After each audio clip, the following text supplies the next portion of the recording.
is Mike Kavanaugh from HIVHero.org and HERONEWS.org, and also representing NewNowNext.com from Logo. And I'm so happy that we have today Rachelle Rack.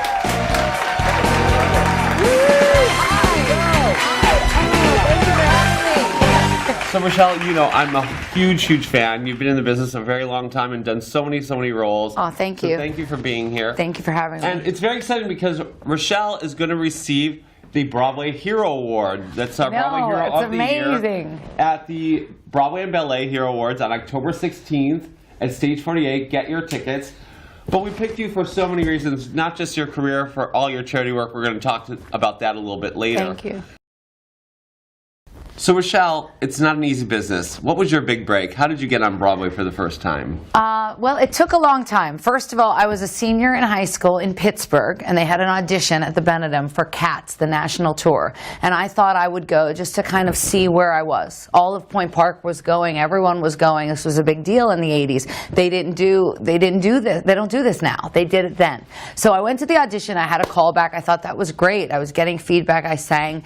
And the next thing I know, 2 days later, I get a phone call from casting. We'd like you to join the national tour of Cats in Washington, D.C. Now, I had not graduated yet. It was April of my senior year. I had to get permission from high school to graduate. I left, went on the road, and I had to write a paper about being in Cats to graduate. Wow. Yeah, so it was, I mean, it's a pretty crazy story. I didn't know what I wanted. You know, then everyone didn't go to college. They certainly didn't go to college for musical theater. So I wanted to move to New York.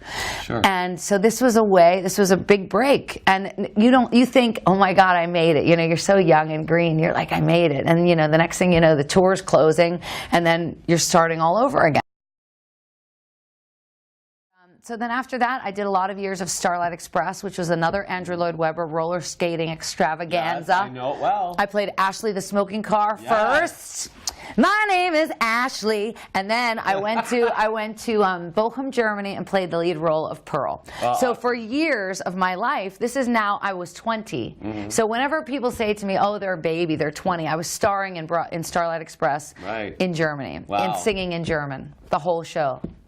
Dies Gefühl kann keiner verstehen. I mean, you would think, I was like, how did I get here? That's great. So those are the stories that lead up to then. Now I was ready. I finally did enough of Starlight. I had paid my dues, and I was like, I want to do a Broadway show. So when I say to young people, it took from 1988 to 1996, I opened in Cats as Bon Ballerina on Broadway. That's and great. so that was my big debut. Talk about that. So how many Broadway shows have you done? I've done 7 Broadway shows. That's amazing. I would say that my favorite one, that's closest to my heart, and I would say is Fosse.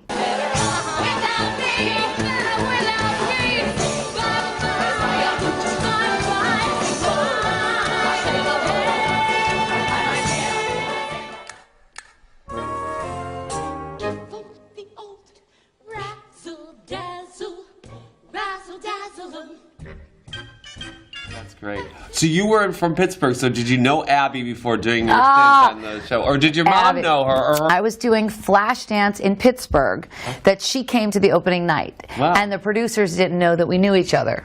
You know, and I was doing this this vlog called I Love Rock and Roll for Flashdance. And so I said, will you just say hi on the vlog? You know, and the producer's like, wait a minute, you know Abby Lee from, you know, I was like, yes, I know Abby before she was Abby. So, and that's kind of how it all started. It's funny because the night that the show aired, when I was on Dance Moms, I had no idea the power of the show. I had no idea. She seems like she's having a great time. Rachelle, it's not about that. She draws your eyes because she's 1.5 feet shorter than everybody else. We knew this in the rehearsal, that she was this small. We knew the size. This isn't new information. Can I have them both do? Yes, I can, actually. I don't have to ask. Round off, back, top. The next day is when Lifetime contacted me and said, would you be interested in being considered to be a judge on Abby's Ultimate Dance Competition? I have watched young ladies with the strength and the heart and the desire and the fight have a career in show business, and you have that same fight.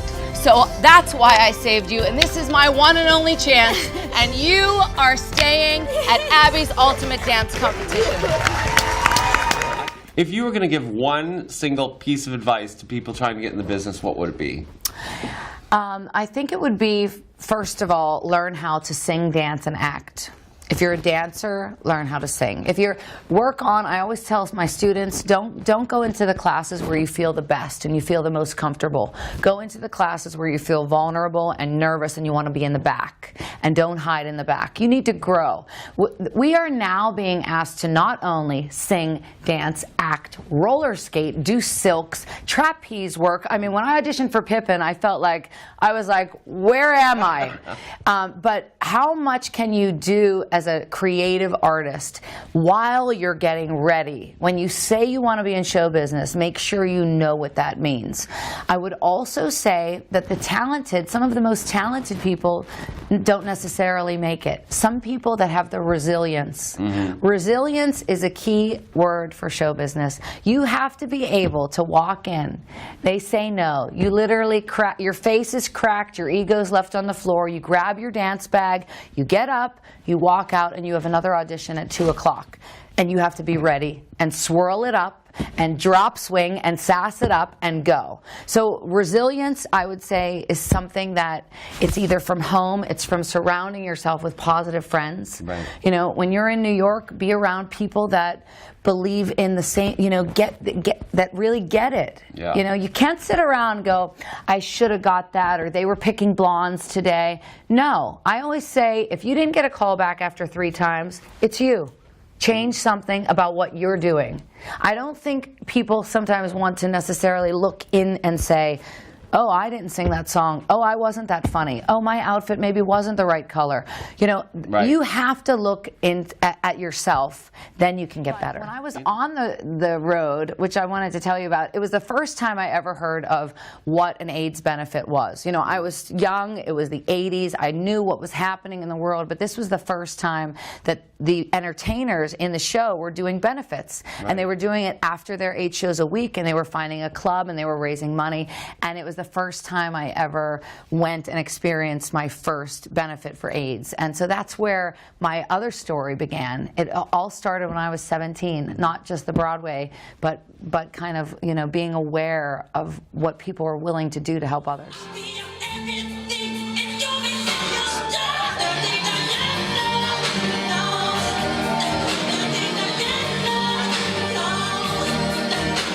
So, Rachelle, as you know, we're a site for newly diagnosed and people living with HIV, and we also do a lot for prevention to stop the spread of this disease. Do you have any advice for young people today? I think that it's super important to remember how it started.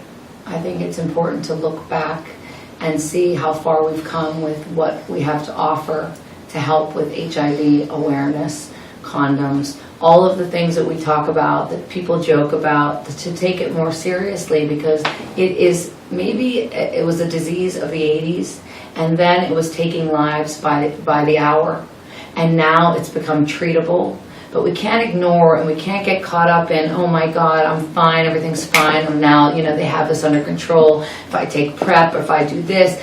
No, it's an awareness. It's a responsibility. I think that young men and women have a responsibility to stay healthy, because we want to live, right? We want to live our life. We want to dream big. We want to go for things. The only way to do that is to not get sick. And so I would say just find out everything you can and do it. So, Rachelle, we're so happy you're going to receive the Broadway Hero Award this year. Broadway and Ballet Hero Awards, October 16th, stage 48. Tickets at HIVHero.org. And you're going to be performing, right? Yes, I'm so excited. And my mother, my teacher, she'll be there. I mean, this is a big deal for me. I'm very grateful to be here. I'm so grateful for all of the work with Broadway Cares for HIV, for AIDS, and now connected to the Broadway Hero. So I thank you for taking the time to recognize all of us.